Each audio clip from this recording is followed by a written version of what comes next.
Le ministère des Transports est ouvert à étudier le projet d'enrochement pour protéger la route 132 qui traverse le centre de Saint-Maxime du Mont-Louis. Pourtant, cette possibilité-là avait été rejetée du revers de la main il y a de cela une dizaine d'années.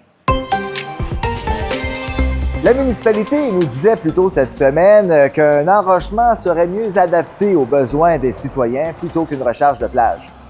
On apprend désormais que le ministère opterait pour un enrochement sur une distance plus courte qu'anticipée, entre 300 et 600 mètres. Mais Saint-Maxime du Mont-Louis doit encore choisir la forme que va prendre cet ouvrage de protection-là et des discussions seront nécessaires. Si on ne veut pas un enrochement qui est très haut, il y a aussi la possibilité de faire un enrochement qui est plus large. Alors là, les vagues vont, oui, franchir, mais ils vont mourir sur le dessus de l'enrochement. Ils ne pourront pas se rendre non plus à la route. Mais là, on empiète plus sur la route ou sur l'accotement. L'objectif, c'est de terminer les travaux d'ici 6 ans. Après 2 reports en raison de la météo, la saison de pêche va enfin être lancée en fin de semaine en Gaspésie. Les 125 homardiers pourront prendre la mer dimanche à l'aube pour aller déposer leur casier. Et cette fois-ci, ça devrait être la bonne. On a décidé qu'on a vu qu'il y avait une belle fenêtre là, dimanche matin après la tempête là, de fin de semaine là, qui vient. Alors, c'est dimanche matin que ça part le 3.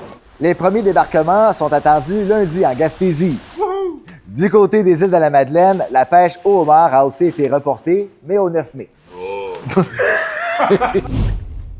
Et le 10e Salon du livre de Bonaventure bat son plein actuellement du côté du centre récréatif des Jardins.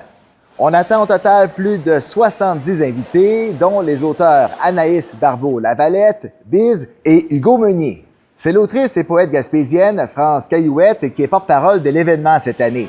Après des journées scolaires, hier et aujourd'hui, le grand public est attendu samedi et dimanche à l'Arena. L'organisation s'attend à accueillir environ 4000 visiteurs en fin de semaine. Et ce soir, étant donné que le Canadien Montréal a une chance d'éliminer le Lightning de Tampa Bay, je vous souhaite un excellent match et à lundi!